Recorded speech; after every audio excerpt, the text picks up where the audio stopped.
Christ consciousness is already who I am.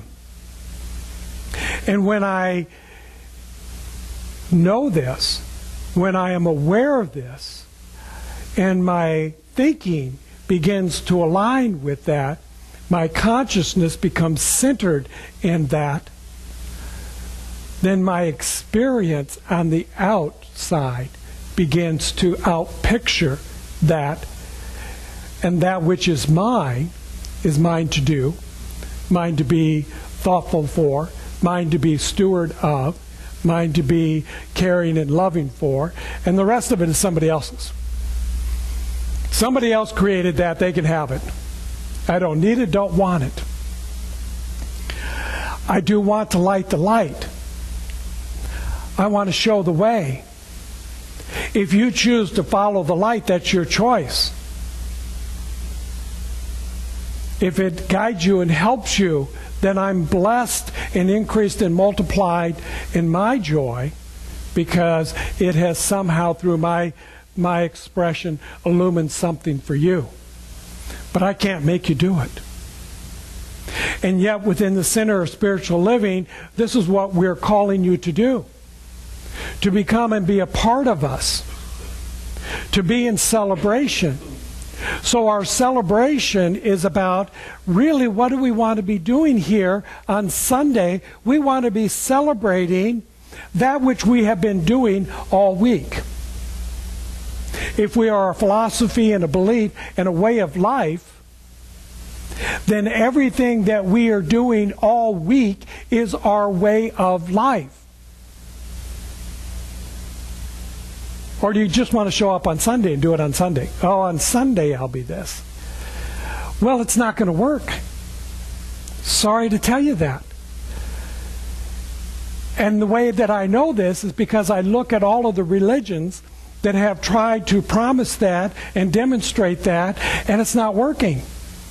And people are leaving, and they're searching for something more, something deeper, something more creative, and they keep looking out there, and so they walk into a center for spiritual living as one example, and we're not the only one, and they begin to hear something, because now they're willing to listen.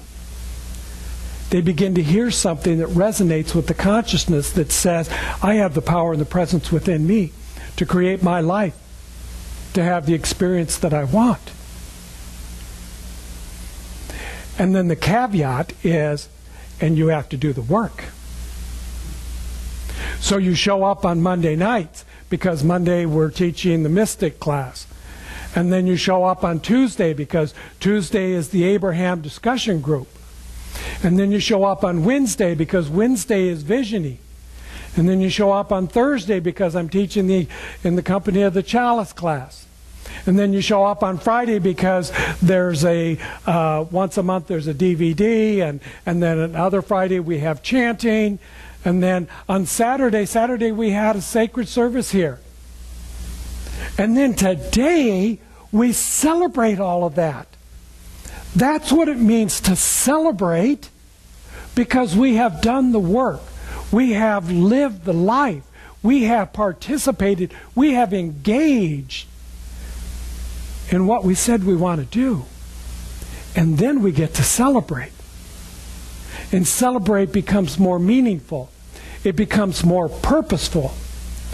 Because you have done something with your life throughout the week. You have read some sacred scripture. You have viewed some inspirational DVD or movie. You know, the new Winnie the Pooh's coming out this week, talking about inspiration. And then there's that other magical thing too that's happening. But find some place in your life on a daily basis where you are spending time in the consciousness, in the Christ mind, in the awareness that the power and the presence is within you. Then when you show up on Sunday, you've got good reason to celebrate.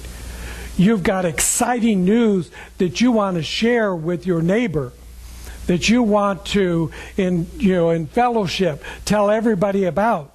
So you grab your coffee and you're going around and you're telling everybody the good news. You're showing up with the practitioner in the prayer circle, not because you need healing, but because your life is so good and you want to increase and multiply it. And so you step in with the good news of what's happening now in this life, because we're doing the work. We're celebrating that. So I want you to take a little time here and reflect on this and go into the consciousness of the Christ within you. So if you would, just kind of like close your eyes, take a couple of nice deep breaths, settle into the chair, feel very comfortable.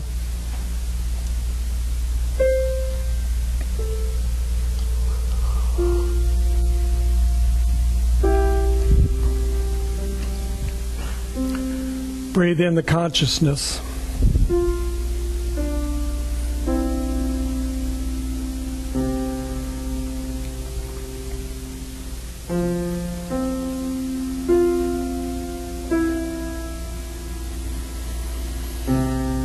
Our founder, Ernest Holmes, in cooperation with his brother Fenwick, one of the final books that he wrote, The Voice Celestial.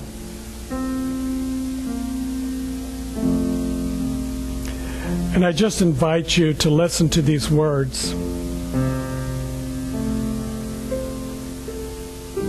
The presence. The deepest caves will yield their secrets to the soul who bears the torch of love. For love identifies with me. One thing alone can heal the wounds of sorrow. To know the heart that beats through all creation. The love that sees all others in relation. Love's essence lies in its own givingness, and is never as whole without this blessedness. The healing balm is love, and not the mind. To soothe earth's heartaches, for love alone can bind a traveler's soul back to the source again. For love is union, and all of the individuals who wander like the prodigal afar, through love, return to where the blessed are.